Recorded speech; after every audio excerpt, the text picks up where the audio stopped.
இன்று நாம் 8ஆம் வகுப்பு மாணவர்களுக்கு வரலாறு பாடப்பகுதியில் நம்ம பாட 7க்கான 1 மார்க் 2 மார்க் பார்க்க இருக்கோம். வாங்க வீடியோக்குள்ளே. பாட தலைப்பு பார்த்திங்க அப்படின்னா ஆங்கிலேயர் ஆட்சியில் நகர்ப்புற மாற்றங்கள். அந்த பாடத்துக்கு நம்ம 1 மார்க் 2 மார்க் பார்க்கலாம்.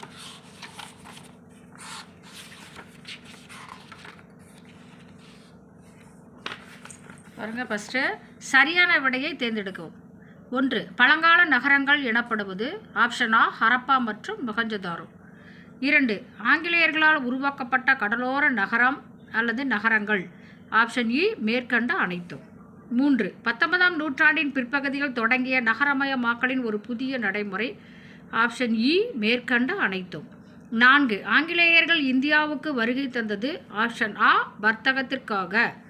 அடுத்து 5. புனித ஜார்ஜ் கோட்டை ஆங்கிலேயர்களால் கட்டப்பட்ட இடம் ஆப்ஷன் இ மதராஸ்.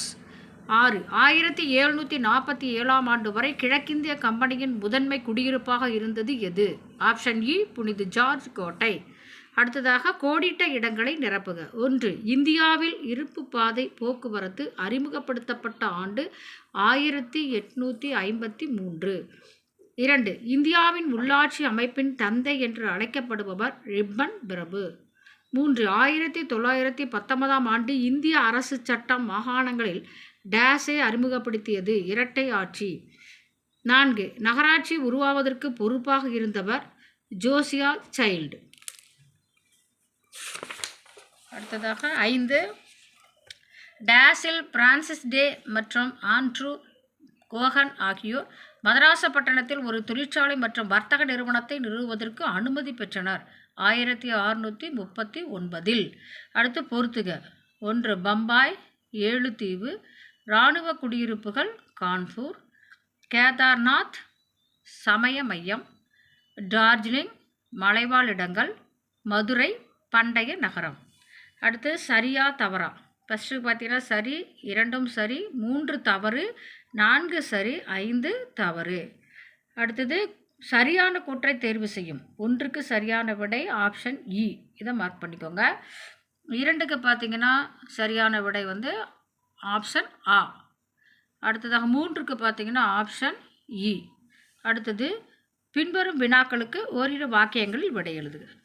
1வது கேள்வி பார்த்தீங்கன்னா நகர்ப்புற பகுதி என்றால் என்ன? பேஜ் நம்பர் 79 எடுத்துக்கோங்க.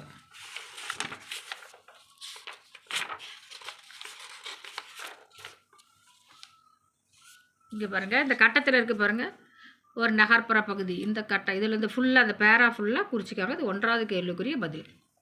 அடுத்ததாக 2.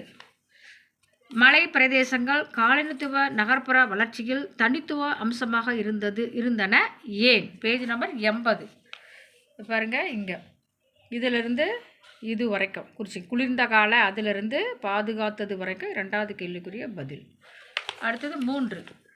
மாகாண நகரங்கள் 3ன் பெயர்களை குறிப்பிடு. பேஜ் நம்பர் 78 எடுத்துக்கோங்க. இங்கே பாருங்கள், கல்கத்தா, மதராஸ் மற்றும் பம்பாய், இது 3ஐயும் குறிச்சிக்கோங்க. இது 3வது கேள்விக்குரிய பதில். அடுத்து 4. 19ஆம் நூற்றாண்டில் நகரமயமாக்கல் புதிய போக்குக்கு ஏதேனும் 4 காரணங்களை கூறுக. Page number 79. இங்கே பாருங்கள், எங்கே இருக்குது இந்த சூயஸ் கால்வாய் அதிலிருந்து துறைமுகங்கள் வரைக்கும் குறிச்சிக்கோங்க.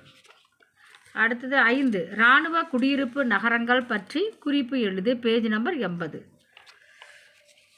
இவர் இராணுவ குடியிருப்பு நகரங்கள் போட்டிருக்கு இல்லைங்களா, அதில் இராணுவ குடியிருப்பு அதிலிருந்து கான்பூர் லாகூர் வரைக்கும் மார்க் பண்ணிக்கோங்க. இது 5.